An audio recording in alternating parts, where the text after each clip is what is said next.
ये है जवाहर नवोदय की प्रवेश परीक्षा के लिए लाभ तथा हानि आज तक का पूछा हुआ क्वेश्चन है। क्वेश्चन बैंक है।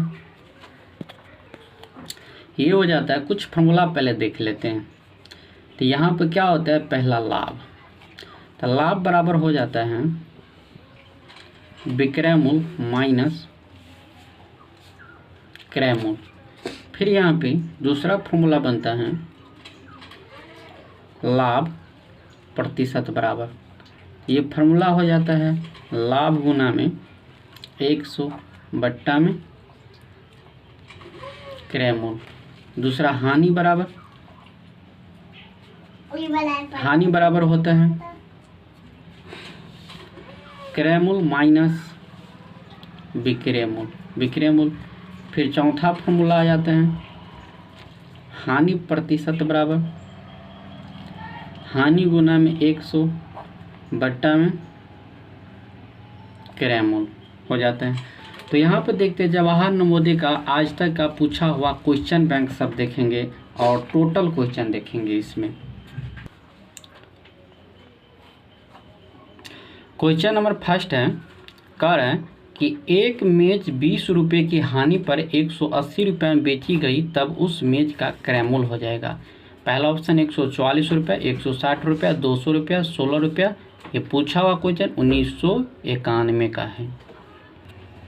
लिखेंगे क्वेश्चन नंबर फर्स्ट, कह रहे हैं एक मेज 20 रुपये की हानि पर बेचा गया। तो यहाँ पे लिखेंगे हानि बराबर, तो हानि बराबर, तो ये हानि बराबर आ जाएगा हमको कितना, 20 रुपया। हानि बराबर 20 रुपया। फिर देखो 180 रुपये में बेची गई, तो विक्रय मूल्य बराबर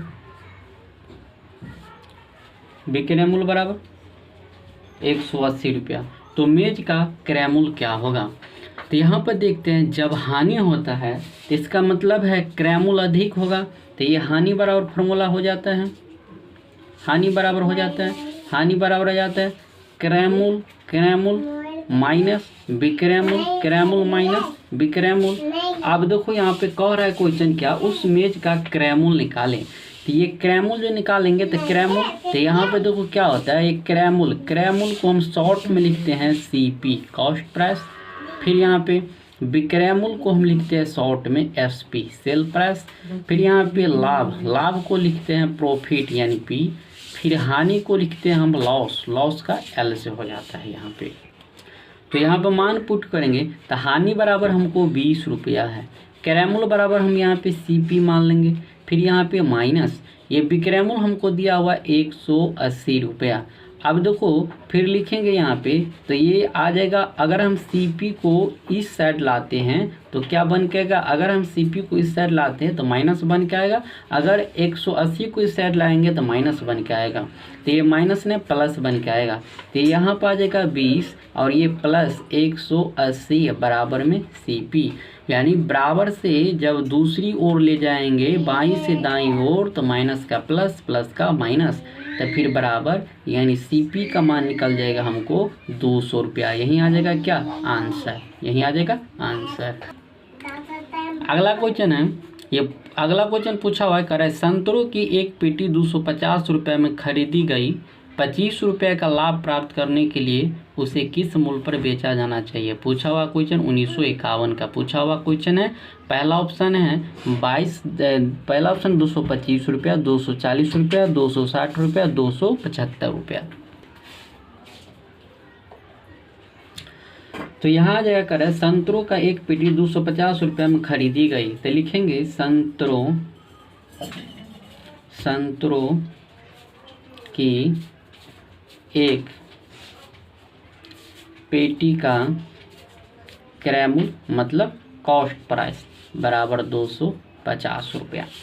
25 रुपया का लाभ प्राप्त हुआ, यानी लाभ बराबर प्रॉफिट बराबर आ जा रहा है हमको 25 रुपया। करने के लिए उसे किस मूल्य पर बेचना चाहिए।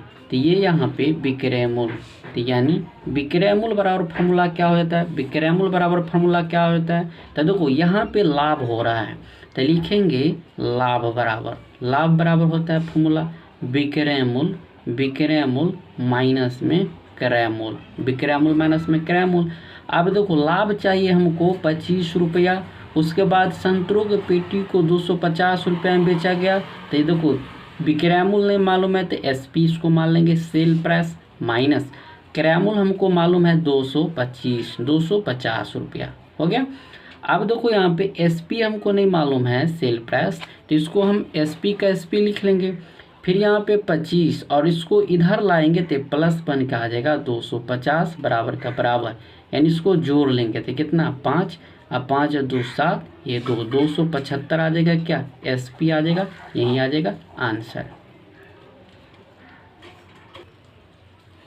क्वेश्चन नंबर तीसरा, अगला क्वेश्चन है कह रहा है एक पेन 20 रुपये में खरीदा गया, 20% लाभ प्राप्त करने के लिए उसे कितने मूल्य पर बेचा जाना चाहिए। ये 1991 का पूछा हुआ क्वेश्चन है।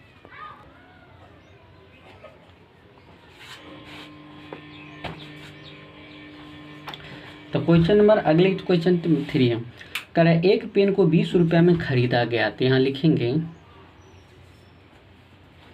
पेन की क्रय मूल्य बराबर 20 रुपया, 20% लाभ पर बेचा गया, तो लाभ प्रतिशत बराबर 20 या इसको कहेंगे लाभ बराबर 20%, उसे कितने मूल्य पर बेचा गया। तो यहाँ पर देखते हैं हम क्रय मूल्य है इसका 20 रुपया, गुना में जब लाभ हो तो यहाँ पे क्या होता है 100 + 20 आ जाएगा, बट्टा में 100% हटाएंगे तो 100, यहाँ पे हानि होता तो माइनस आ जाता। तो फिर लिखेंगे यहाँ पे बराबर, यानी 20 गुना में 120 बट्टा में 100 A0 यानी कितना आ जाएगा ये 24 रुपया आंसर।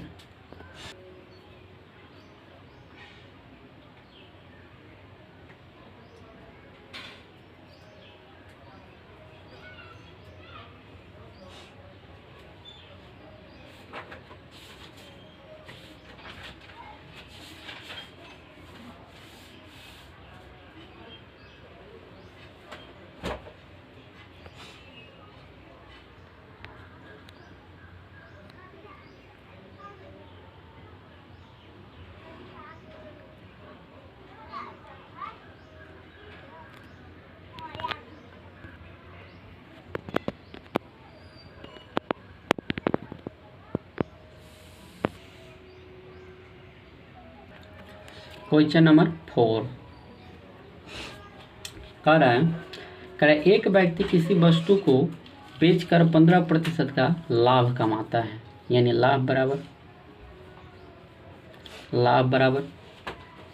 15%। यदि उस वस्तु को विक्रय मूल्य 23 रुपया है, तो यहाँ लिखेंगे विक्रय मूल्य बराबर 23 रुपया है, तो उसका क्रय मूल्य क्या हो जाएगा, क्रय मूल्य क्या हो जाएगा, यानी क्रय मूल्य निकालना है, ठीक ना। तो जब कोई भी चीज़ का लाभ हानि का गणना करेंगे तो हम क्रय मूल्य पे ही करते हैं, ये तो यहाँ पे लिखेंगे माना कि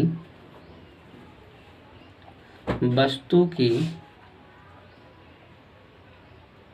क्रय मूल्य बराबर x रुपया है, अब यहाँ पे क्या करा है कि 23% का यहाँ पे 15% का लाभ हो रहा है, तो विक्रय मूल्य हमको मिला हुआ है 23 रुपया मिला हुआ है, तो x गुना में यहाँ पर 100 प्लस में कितना प्लस में 15 बट्टा में 100 बराबर आ जाएगा 23, बराबर x गुना में आ जाएगा फिर 115 ये आ जाएगा 115 बट्टा 100 बराबर 23।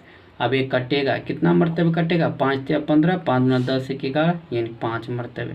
तो यानी x का मान आ गया कितना हमको, यहाँ पे x गुना में आ जाएगा 5 बट्टा में 100 बराबर, नहीं कुछ है तो क्या 1, नहीं कुछ है तो 1 बचेगा, यानी यहाँ पे लिखेंगे 5x बराबर 100, यानी x बराबर में आ जाएगा कितना, इसे काटेंगे तो 20, ये 20 रुपये आ जाएगा क्या क्रय मूल्य, यही आ जाएगा आंसर। अगला क्वेश्चन करें किसी वस्तु को 10% हानि पर बेचने से 135 रुपये मिलते हैं तो वस्तु का क्रय मूल्य क्या होगा। ये 1996 का पूछा हुआ क्वेश्चन है। लिखेंगे किसी वस्तु को 10% हानि पर बेचने से, तो यह हानि बराबर 10%, 135 रुपये मिलते हैं, मतलब विक्रय मूल्य, तब विक्रय मूल्य बराबर 135 रुपया। वस्तु का क्रय मूल्य क्या होगा, तो यहाँ पे लिखेंगे क्रय मूल्य बराबर बॉक्स, क्रय मूल्य क्या हो जाएगा। अब देखो यहाँ पे कह रहा है 10% का हानि हो रहा है 135 रुपया में बेचने पर, तो वस्तु का क्रय मूल्य क्या हो जाएगा। तो लिखेंगे क्रय मूल्य, यहाँ पे लिखेंगे माना कि वस्तु की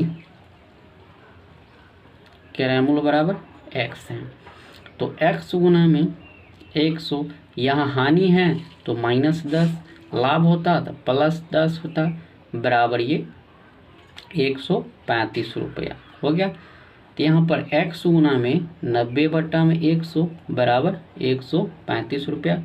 ये 0 से ये 0 कैंसिल, इसको काटेंगे तो 15 नमा 135, यानी x बराबर ये 10 गुना में 15, ये 10 गुना में 15, यानी बराबर कितना आ जाएगा, ये 150 रुपया। आंसर x का मान 150, यानी क्रय मूल्य आ गया हमको 150। अगला क्वेश्चन है, कह रहा है एक बिजली के पंखे का विक्रय मूल्य 840 रुपया है, यदि पंखा 30% हानि पर बेची गई तो पंखे का क्रय मूल्य निकाली। ये 1997 का पूछा हुआ क्वेश्चन है। क्वेश्चन नंबर 6, एक बिजली के पंखे का विक्रय मूल्य, तो यहाँ लिखेंगे पंखे का विक्रय मूल्य बराबर 840 रुपया। इस पंखे को 30% हानि पर बेची गई, हानि बराबर बेची गई, तो पंखे का क्रय मूल्य क्या हो जाएगा। माना कि पंखे का क्रय मूल्य बराबर 100 रुपया है, तो लिखेंगे यहाँ पे x गुना में ये हानि है यहाँ पे, तो 100 माइनस में 30/100 बराबर कितना दे देगा 840 रुपया। फिर x गुना में ये 70/100 बराबर में ये 84 जीरो, ये 0 से ये 0, 60 से कटेगा, 60 का 60, 60 गुना में 14, यानी x बराबर में 10 गुना में 120 बराबर में कितना आ जाएगा 1200 रुपया, बराबर में 1200 रुपया। Answer option number. अगला क्वेश्चन कह रहा है एक व्यक्ति ने एक साइकिल 500 रुपया में खरीदा, वह उसे किस मूल्य पर बेचे कि उसे 20% का लाभ हो। 1990 का पूछा हुआ क्वेश्चन है। क्वेश्चन नंबर 7,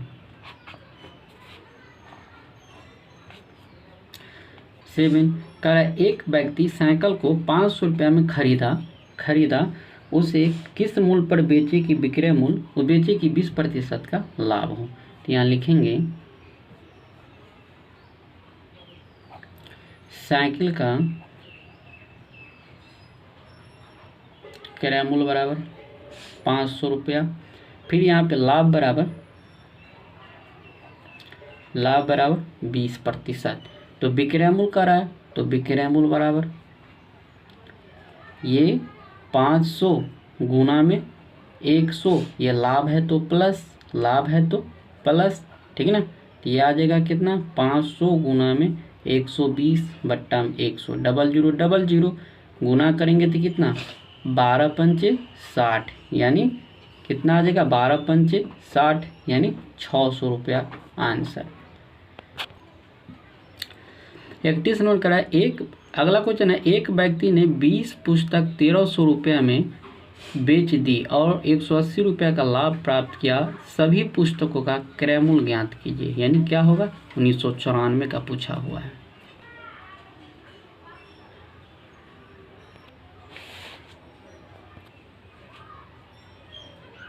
क्वेश्चन नंबर 8, एक व्यक्ति 20 पुस्तक को 1300 रुपया में बेच दी, तो यहाँ लिखेंगे 20 पुस्तकें की विक्रय मूल्य बराबर 1300 रुपया बेच दी और 180 रुपया लाभ प्राप्त किया। लाभ बराबर 180 रुपया प्राप्त किया। इन सभी पुस्तकों का क्रय मूल्य क्या होगा? यानी क्रय मूल्य 20 पुस्तकें की क्रय मूल्य बराबर बॉक्स। तो यहाँ पर देखो ये 1300 रुपया विक्रय मूल्य है, लाभ बराबर 180 रुपया। तो यानी लाभ बराबर फॉर्मूला होता क्या है? लाभ बराबर विक्रय मूल्य माइनस में क्रय मूल्य। तो लाभ बराबर कितना है यहाँ पे? 180।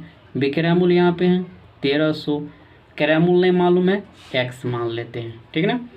अब x मान लेते हैं तो इसको इस साइड लाते हैं, तो ये आ जाएगा 180 माइनस में 1300 बराबर आ जाएगा माइनस x। अब 180 घटा लेते हैं, तो 180 घटाने के बाद कितना आ जाएगा? 1120 माइनस 1120 बराबर माइनस x। अब दोनों ओर हम माइनस उड़ा लेंगे तो कितना आ जाएगा? हमको 1120 बराबर में x, ये क्या होगा? क्रय मूल्य। ये क्या हो जाएगा? क्रय मूल्य। ये आ जाएगा क्रय मूल्य। अगर इन सभी पुस्तकों का क्रय मूल्य क्या था तो 1120 रुपया। अगर पूछता प्रत्येक वस्तु का क्रय मूल्य क्या था तो इसमें 20 से हम डिवाइड कर देते। अगला क्वेश्चन है, एक व्यक्ति ने 4 रुपये के 10 के भाव से अंडे खरीदे तथा 4 रुपये के 8 के भाव से बेचे, सौदे में लाभ अथवा हानि हो जाएगी। 1988 का पूछा हुआ क्वेश्चन है। लेकिन एक व्यक्ति ने 4 रुपये में 10 के भाव से अंडे खरीदा। 4 रुपये में 10 के भाव से यहाँ लिखेंगे क्रय मूल्य। क्रय मूल्य बराबर, तो क्रय मूल्य बराबर 4/10 आ जाएगा, चूँकि रुपया पहले लिखते ऊपर में और पीस या वस्तु का मात्रा लिखते हैं नीचे में। खरीदा तरह 4 रुपये में 8 के भाव से बेच दिया। अब यहाँ पे विक्रय मूल्य क्या हो जाएगा? 4 रुपये में 8, तो 4/8 हो जाएगा। सौदे में लाभ अथवा हानि प्रतिशत का गणना करें। तो यहाँ पे देखो 4 गो का दाम है, 4 रुपये में 10 गो खरीदा है और 4 रुपये में 8 गो बेच रहा है। इसका मतलब क्या होगा? लाभ होगा। चूँकि यहाँ पे विक्रय मूल्य अधिक है तो यहाँ लिख लेंगे लाभ। लाभ बराबर विक्रय मूल्य माइनस में क्रय मूल्य। तब विक्रय मूल्य है 4/8 माइनस 4/10 बराबर, ये सब कैल्शियम आ जाएगा यहाँ पे 40। तो 8 पंचे 4 पंचे 20, 4 4 चौका 16, यानी आ जाएगा यहाँ पे 4/40। ये आ गया हमको लाभ। अब फॉर्मूला हो जाता है लाभ प्रतिशत बराबर तो ये लाभ गुना में 100 बट्टा में क्रय मूल्य। तो लाभ है हमको 4/40 गुना में 100, अब बट्टा में आ जाएगा क्रय मूल्य। तो क्रय मूल्य हमको कितना है? यहाँ पे क्रय मूल्य हमको 4/10, तो ये 4/10। फिर इसको सोल्व करेंगे तो 4 गुना में 100 बट्टा में कितना? 40, और इसको गुना करेंगे सोल्व तो ऊपर में चला जाएगा, ये नीचे आ जाएगा। अब इसको कैलकुलेशन कर लेंगे तो ये 4 से 4 कैंसिल, 0 से 0 कैंसिल, 25 चौका 100, तो यहाँ लिख लेंगे 25%। तो 25% क्या हो रहा है? लाभ 25% लाभ हो रहा है। अगला क्वेश्चन है, यदि 21 वस्तु का क्रय मूल्य 18 वस्तुओं के विक्रय मूल्य के बराबर है तो लाभ प्रतिशत हो जाएगा, और ये पूछा हुआ क्वेश्चन है। तो यहाँ लिखेंगे 21 वस्तु का क्रय मूल्य, तो यहाँ पे 21 वस्तु का क्रय मूल्य बराबर 18 वस्तु का विक्रय मूल्य। तो मतलब लाभ हो रहा है 3 वस्तु का मूल्य, तो यहाँ लिख लेंगे लाभ प्रतिशत बराबर लाभ गुना में 100। तो लिखेंगे यहाँ पे लाभ बराबर लाभ गुना में, तालाब हो रहा है 3 वस्तु का गुना में 100। अब बट्टा में देखो ये क्या होता है, 21 वस्तु का मूल यानी क्रय मूल 18 वस्तु का विक्रय मूल के बराबर हो जाता है। तो बट्टा में 18 इसे काटेंगे तो कितना आ जाएगा, 6 त्रिक 18, ये बराबर लिखेंगे 100 बट्टा में 6, 100 बट्टा में 6, इसको भाग देंगे तो 16 छक कितना आ जाएगा, 96.4 बट्टा 6, इसको काटेंगे तो ये 2 बट्टा में 3, 2 बट्टा में 3, तो बराबर लिखेंगे कितना, ये 16 छक 96, तो ये 16 हो जाएगा यहाँ पे, यानी 16.2/3% आंसर।